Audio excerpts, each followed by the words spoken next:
भगवा तिलक है माथे पर हिंदू मेरा नाम है।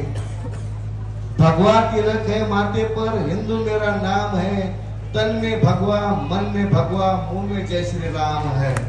बोलो प्रभु श्री रामचंद्र की, छत्रपति शिवाजी महाराज की, डॉक्टर बाबासाहेब आंबेडकर की, अण्णाभाऊ साठेंचा।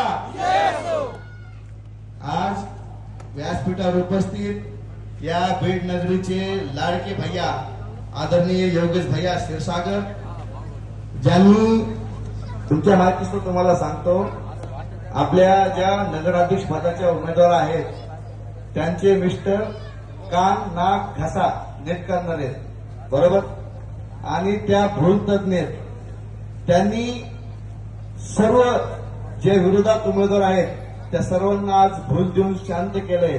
ऑपरेशन करायची जिम्मेदारी तुमची आमची आहे, अशा आमच्या डॉक्टर ज्योतिताई घुमरे उपस्थित, नवनाथ अण्णा शिराळे आमचे काका व्यासपीठ आणि समोर उपस्थित माझ्या बंधू आणि भगिनींनो, आज वेळ आली आहे ताकद दाखवून द्यायची।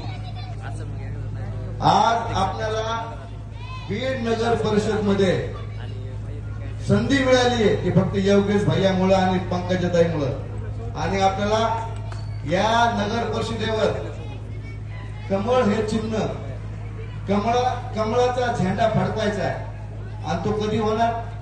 ज्या वेळेस आपण या निवडणुकीमध्ये 2 तारखेला तिन्ही बटन ज्यावेळेस कमळाचे दाबतो त्यावेळेस आपल्या बीड नगर परिषदेवर कमळाचा झेंडा फडकल्याशिवाय राहणार नाही, हे मी तुम्हाला ग्वाही देतो। आज लोक म्हणतायत योगेश भैया माहितीये कोण आहे? अरे जली तो आग कहते हैं, बुझी तो राख कहते हैं।